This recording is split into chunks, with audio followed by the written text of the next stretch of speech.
Olá, povo de Deus, terça-feira, primeira semana da quaresma, 11 de março de 2025.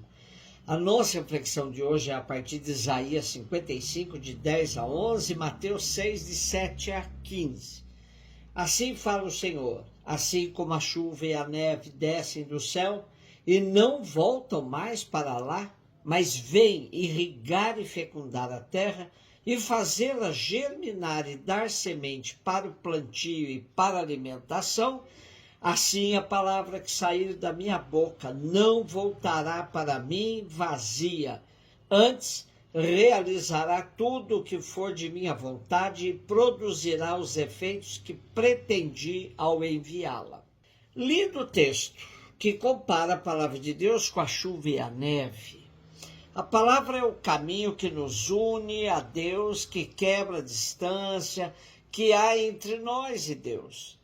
Como diz Luiz Alonso Schecker, entre a proximidade e a distância de Deus, medeia a sua palavra, que desce do céu para realizar e revelar a salvação. É como a chuva, bênção primária, dom ativo que desata a atividade, rega, que fecunda e faz gerar. Seu ritmo não é o da eficiência, mas o da fecundidade. A chuva põe em movimento um ciclo. Alimento hoje, semente para a colheita de amanhã. O segundo Isaías é um profeta anônimo que tem à sua frente três realidades diferentes sobre os judeus que tinham sido deportados. Alguns se instalaram na nova pátria, outros se resignaram a perder a esperança e outros resistem, mantêm sua identidade e sonham com o retorno. O profeta tem consciência desses grupos e suas palavras procuram atingir a todos. Porém, sabemos que essa analogia da palavra como a chuva tinha como função encher de consolação o povo cativo na Babilônia, que confia na palavra de Deus. Mateus 6, de 7 a 15. Disse Jesus aos seus discípulos: quando orardes, não useis muitas palavras como fazem os pagãos. Eles pensam que serão ouvidos por força de muitas palavras. Não sejais como eles, pois vosso Pai sabe do que precisais muito antes que vós o peçais. Vós deveis rezar assim: Pai nosso que estás nos céus, santificado seja o teu nome, venha o teu reino, seja feita a tua vontade, assim na terra como nos céus. O pão nosso de cada dia dá-nos hoje. Perdoa nossas ofensas, assim como nós perdoamos a quem nos tem ofendido. E não nos deixes cair em tentação e livra-nos do mal. De fato, se vós perdoardes aos homens as faltas que eles cometeram, vosso Pai que está nos céus também vos perdoará. Mas se vós não perdoardes aos homens, vosso Pai também não perdoará as faltas que vós cometestes. Disse Jesus aos seus discípulos: quando orardes, não useis muitas palavras, como fazem os pagãos. Pensam que serão ouvidos por força das muitas palavras.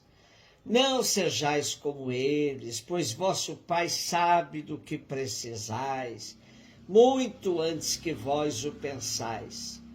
E aí ensinou o Pai Nosso. O Evangelho de Mateus, do capítulo 5 ao 7, compreende o grande sermão da montanha. Aí encontramos o ensinamento de Jesus sobre a melhor forma de orar. A oração é uma maneira privilegiada de encurtar as distâncias entre Deus e a humanidade. Mas Jesus nos lembra que não é a enxurrada de palavras o que conta. Para evitar que seus discípulos usassem vãs repetições, ele ensina uma oração que tem tudo. Na verdade, Jesus não condena a frequência nem a assiduidade, mas sim a prolixidade.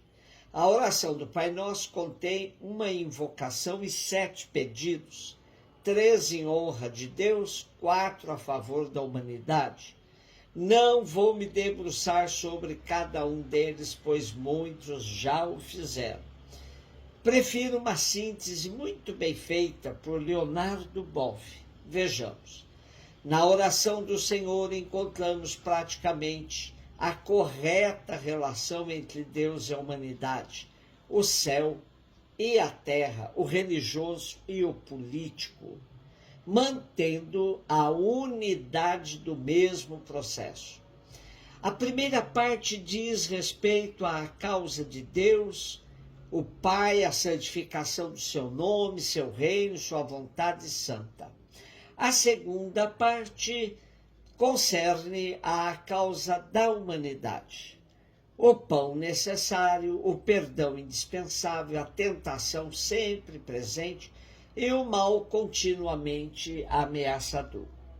Ambas as partes constituem a mesma e única oração de Jesus. Deus não só se interessa pelo que é seu, o nome, o reino, a vontade divina, ele se preocupa também pelo que é da humanidade, o pão, o perdão, a tentação e o mal.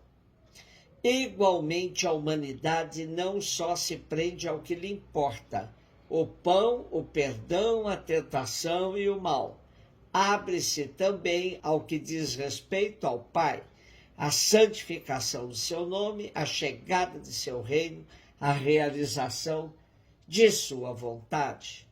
É uma oração completa, que nos coloca em sintonia com o Pai, dizendo-lhe na primeira parte que estamos dispostos a fazer sempre a vontade dele, que precisará ser discernida em cada momento da vida. E o pão não se restringe somente ao pão, mas é tudo aquilo que a humanidade precisa para viver com dignidade. Segundo João, o pão é o próprio Jesus. O comprometimento com a palavra do perdão trata das relações humanas. Somente um relacionamento com base na capacidade de perdoar-nos mutuamente pode nos fazer discípulos de Jesus. Isaías, na primeira leitura, atesta a grandeza da palavra de Deus que fecunda a terra e nos dá o sustento de cada dia. E a mesma palavra ensinada por Jesus tinha uma importância fundamental na igreja primitiva. Os catecúmenos recebiam o Pai Nosso e o guardavam com ansiedade. O momento certo de dizer pela primeira vez Deus é Pai, depois de passar pela fonte batismal, rodeados pelos irmãos e irmãs, apresentados pela mãe igreja, diziam pela primeira vez Pai, dando-se a conhecer como filhos de Deus. O Pai só é nosso quando nos comprometemos com a partilha do pão. Assim, Pai e pão nossos são as duas partes da oração que Jesus nos deixou, que nunca separemos o Pai e o pão. Ambos são nossos e precisam ser partilhados. Um beijo no seu coração.